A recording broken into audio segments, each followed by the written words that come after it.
Fantastic, Mr. John Collins.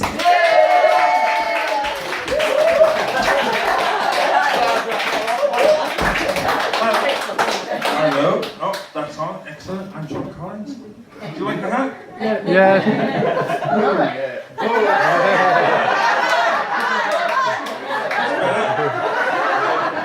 I put a hat on because yesterday I was coming out of Tesco's and there were these two kids and they were waving. You know, and I thought, they were just kids. They were just waving, having a nice time.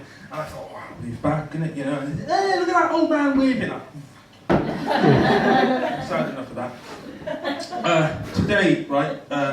What was it? Oh yeah, today. Oh, my name's John, by the way. Yeah, excellent, isn't it? Great name, isn't it? Fantastic, John. Yeah. Everybody has an Uncle John. Sorry? Everybody has an Uncle John. Indeed, they do. Yeah. Oh, that's great. Are you taking a piss out of me, man? I want to do that. We take the piss, not you. Sorry. He's throwing me now. Where was I? Oh yeah, I was going to tell you about what happened. Yeah, I was at home. There was a knock at the door, and this woman, she was at the door, obviously, and I answered the door. Oh, fuck. And yeah, honestly, oh, you haven't looked back. She had a duck in her hand. It was a live duck, and she said, "Is this your duck?" And the first thing I thought was, she must have put the duck under her arm to knock the door. That tickled me, just the idea of the duck in there. I thought, I'm in the middle of an Irish joke here. So I said, no, this is not my duck. She lived across the road, you see, and I said, well, what happened? Well, I was watching Countdown, and this duck wandered through the French windows. And, well, she waited till the adverts. And then she came across the road straight to me and said, "Is this your duck?" Why she thought? Obviously, she thought this duck had got so bored living with me, it had crossed the road, opened her gate, and wandered through the French windows, and thought, "I'll come and live with you. Because you watch Countdown. That twat just watches Jeremy Kyle." So I said, no, this is not my duck. And the last I saw was her going off next door to ask them if it was their duck. Anyway, that's enough about that. I'm John, I'm from Swansea. It's lovely to be here, as you can imagine. And it's nice to get out of the rain. Go from one rainy town to another. But I noticed it's not raining today. Did it rain earlier? Fucking horrible this morning. It was fucking horrible this morning. Yeah. I'm glad I wasn't here. But it's nice to get out of Swansea. And what was I going to say next? I met some Americans recently. Oh, I know, right? I know, yeah. I met some Americans, and whenever Americans meet Irish people, are there any Irish people in tonight? I'm half Irish, You're half an Irish person. Yeah, this is what I mean. You see, I've discovered that when Americans meet an Irish person, they immediately claim that they are X amount Irish. So they could meet Sean McDougall from Dublin. Hey, you're Sean McDougall from Dublin. My God, that's amazing. You know, my great-great-great-great-great-great-grandfather on my mother's step-uncle's side, he was Irish. So I suppose that makes me about, what, 10% Irish? You know, my foot, my left foot. Crap that, I'll get rid of that. I like, you know, my left foot, yeah. But whenever they meet someone from Wales, it's a different story. When they meet someone from Wales, there's this sort of awkward pause. Oh, you're from Wales, are you? And can you speak Welsh? That's it. Can you speak Welsh? Not. Oh, You're from Wales. I think my great-great-great-great-grandfather, Mr. Yaki Dar, was Welsh. So that makes me about, well, I don't know, 15% Welsh up to the knee, perhaps? No, it's just, can you speak Welsh? I bet that's a hard language to learn. And I always say, yes, it is a hard language to learn, but I'm having lessons. I've learned how to say American twat in Welsh. Twattai Americano. I'm working on American dickhead. And I'll get back to you on that one. So, where was I? Oh yeah, that was the Americans. I think that's all you really need to know about Americans. I work in an office. I work at DVLA in Swansea. Does anyone else work at DVLA in Swansea? Thank God for that. As I say, I work there, and unfortunately every twat within 25 miles of Swansea does as well. Yeah, and they've got 3 major obsessions in Swansea, in DVLA. Well, in every office, I suppose. How many people here work in offices? How many people work? It's a Wednesday night. And I come to tomorrow.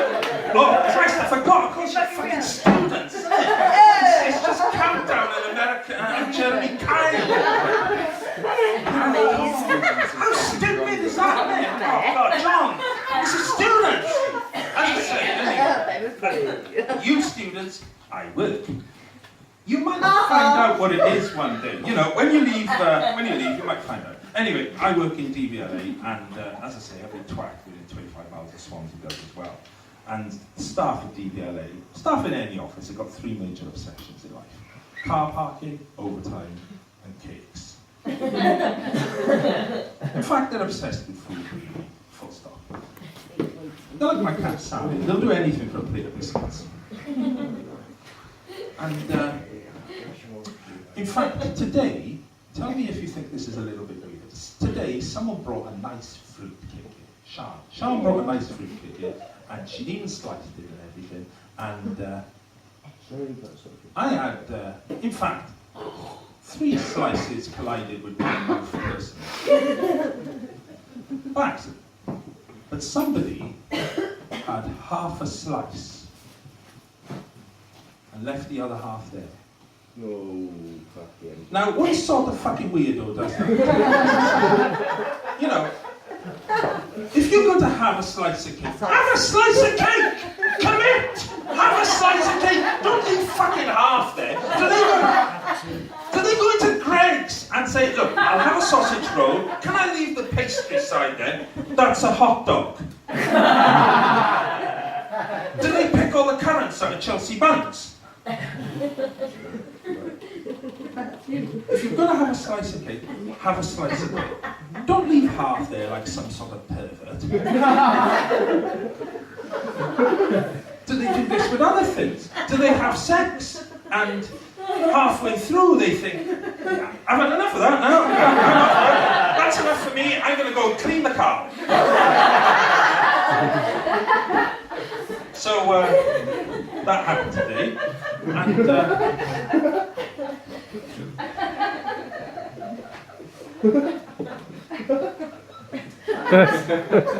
the hat suits, doesn't it? Yeah. There was a very popular one in the 70s in Ireland. Oh my God! Have I offended the audience? Yeah. So, DVLA, that's DVLA really. Weirdos, cakes, and turbots that leave half a slice of cake. And collections, that's the other thing. They're obsessed with collections. They always have a collection for something. It's either someone's birthday or someone's retiring. We even had a collection for our line manager's vasectomy today. I didn't even know W. Smith did cards like that. I think the badge was a bit of a mistake, though. I mean, something their marketing department needs to look at. And I'm afraid, despite 3,000 women working at DVLA, I am single again. For the last 6 years.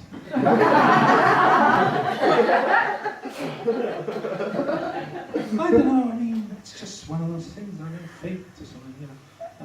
But, I mean, perhaps I'm just not meant to meet someone. I mean, I suppose I am a bit eccentric, like Jeff.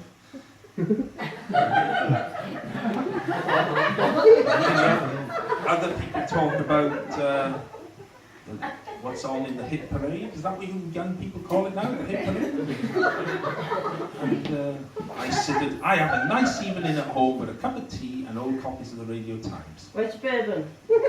Where's your bourbon? I can't understand it. Where's your biscuits, boy? Where's my biscuits? In my biscuits. You're either very drunk. Are you a hobnob boy or just digestive? Oh, it depends hobnob. what's cheapest. Hobnobs are nice. But that's me, really. And I wanted to say that, oh, that's it, yeah. My mother has a different theory about why I can't meet someone. She thinks that I can't meet someone because I've always got my mouth open.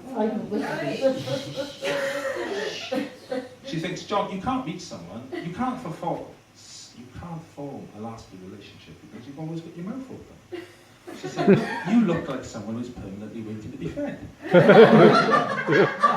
all right, depends what you're being fed. And I can't look at you these days without thinking of Carl Pilkington. And then just to make things worse, my sister chipped in. She said, look John, you know when you go on a date, a woman should know more about you at the end of a date. Like, you know, if you've got the same sense of humour, same values, not how many fillings you got. So I thought, right, okay, if this is true, then obviously going around with a look like this, that's not good. That doesn't say sophisticated guardian reader. That says I dribble while I read the Daily Sport. But I'm going to leave it there now. Do you want me to leave it there? I'll leave it there. Thanks very much. I've been John Collins. Hey!